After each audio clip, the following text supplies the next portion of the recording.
Well, if you're just tuning in, we're about to bring in our company to talk about the Columbia University professor's attack of a college student who dared support President Trump with a fairly innocuous comment on social media.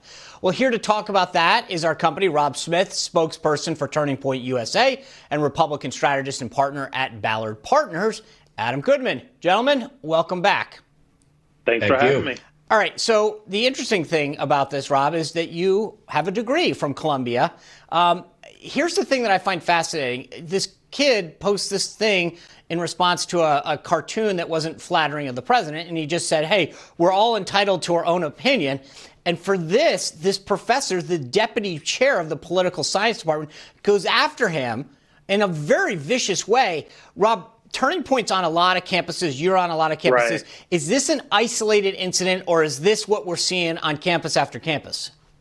This is not an isolated incident at all, Sean. We see this campus on campus all across the country. We have students that are routinely targeted for having conservative beliefs. We have people, we have students that have gone against the grain and become targeted by professors. We see this over and over again. We have Turning Point USA chapters, people trying to shut us down just for being a place for students that have more conservative-leaning beliefs.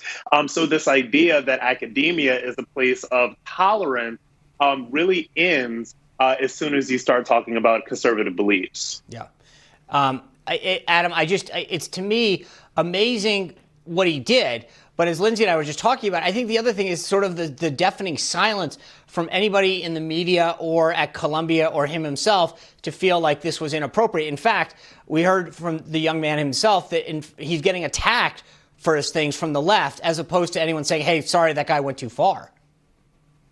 You know, Columbia's president, Lee Bollinger, as if he didn't already have enough on his plate as he's trying to figure out, is the next semester going to be virtual, partly virtual, somewhat together or not? He now has this, right? It's not unexpected, by the way, that a university president doesn't come right out and come right after a faculty member that gets out of line. We've seen that a lot as well.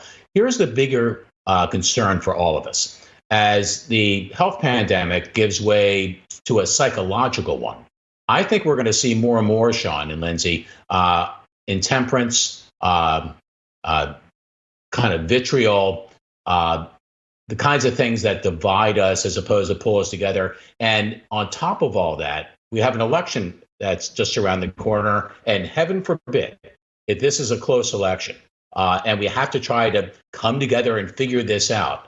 It's like Katie barred the door if that happens. And I think what you're seeing in Columbia University and you're seeing on college campuses all over the place is a harbinger of an attitude to come that I hope we're going to address sooner rather than later. Yeah, I do hope that we can address it sooner than later.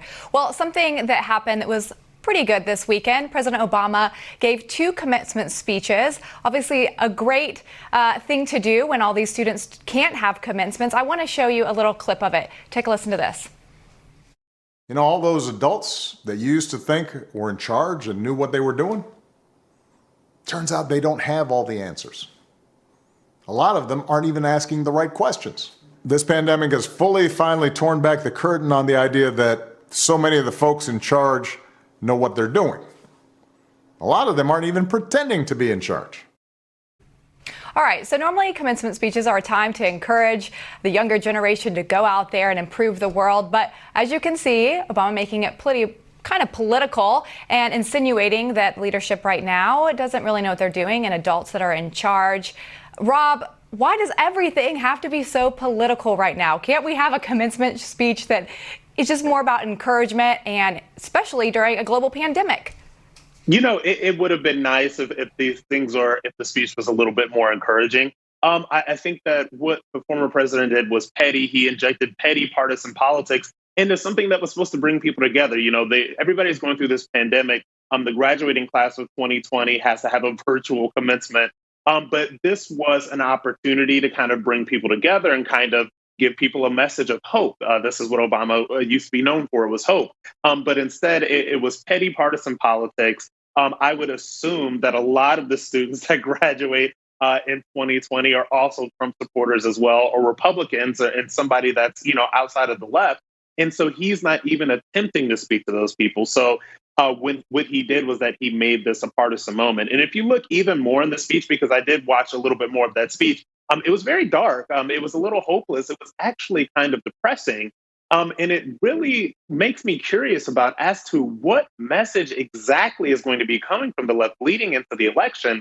It seemed to me that they're just setting people up to be more open to socialism. It was a really, really bleak message that the former president pushed. I think the one thing that kind of got overlooked was this idea that the leadership is bad. We can't trust anymore. I find it fascinating that they're going out there and saying this, because it seems to me that the message they're sending is when we say something, you should listen to it. When you elect somebody else, they don't have leadership. I mean, I really thought that was a dangerous thing to say right now, Adam, because you have leaders like the president himself, obviously, but Dr. Fauci, Birx, all these other people that I think are leaders in this movement, that it seems like he just threw everybody into one bucket and said, they can't be trusted. And for a lot of folks that are at that young age, that, trying to have to figure out who he means may not be the best way to address this.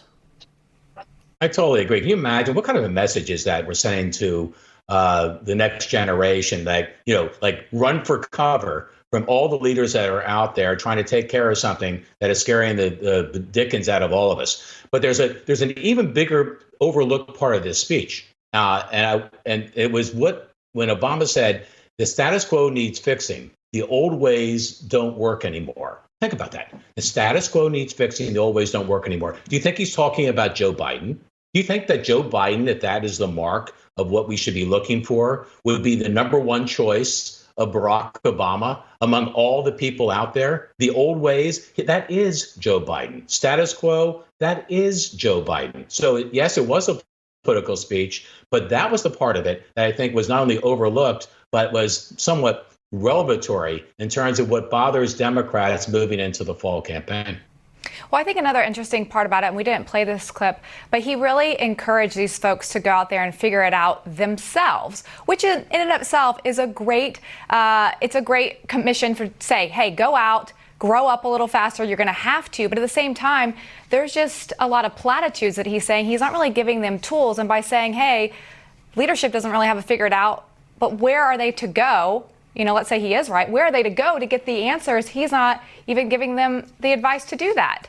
So to your point, Rob, it's kind of a sad speech. Mm-hmm. No, it was very sad. And when he says that the old ways aren't working, and when he says the status quo isn't working, like I said before, I think that these are cues to get people prepared for socialism and the socialist policies that are coming from the left. When he said it's going to be hard for you to find jobs, it's going to be hard for you to find healthcare, it's going to be hard for you to exist in this new world post-pandemic. Like I said, it's a very hopeless message. It's not a very hopeful message for the people that are graduating. And to you guys' point, it's not a hopeful message to make people distrustful for old leadership, to make people distrustful of current leadership. I think that it's frankly irresponsible to get that big of a platform and to project a message like that. I personally expected a little bit more of the former president, but it is what it is. All these students are going to have to go into the workforce, right? And right now, that's not a great place to be going because people are barely open to any degree, never mind hiring. We're going to talk to John Rich in just a moment about how he opened his restaurant in Nashville. The thing that I think is really interesting is that as we start this process of reopening, I don't know how it gets sustained. So if you're a restaurant and they tell you you can only have 50% of the restaurant open, financially, Adam, I don't see how some of these businesses, even though they're, quote, being reopened, can sustain themselves. And that's where I think we're going to see a problem in the economy coming up is once you've gone through what we've gone through and then you add in these new social distancing measures and other precautions, that there's businesses that just won't be able to sustain themselves. Well, this is going to push all of us, Sean, to change. We're going to have to change the way we do things. We're going to have to change the way we look at things. Unfortunately, there are certain business models that will not survive this pandemic. They will change, maybe for the better, ultimately. We don't know.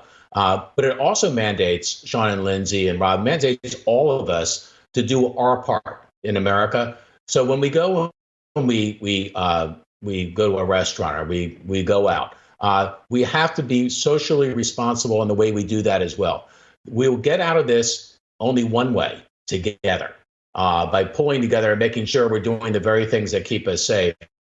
And we're not going to be able to get anywhere if you listen to some out there who talk about how we should still be locked down. Keep locking down for weeks and months and whatever. We do that, I'll tell you one thing, we're headed for a depression, and we're all going to feel locked out from the American dream. Rob, Adam, always good to have you as our company. Thanks for discussing these important things with us. Thanks so much.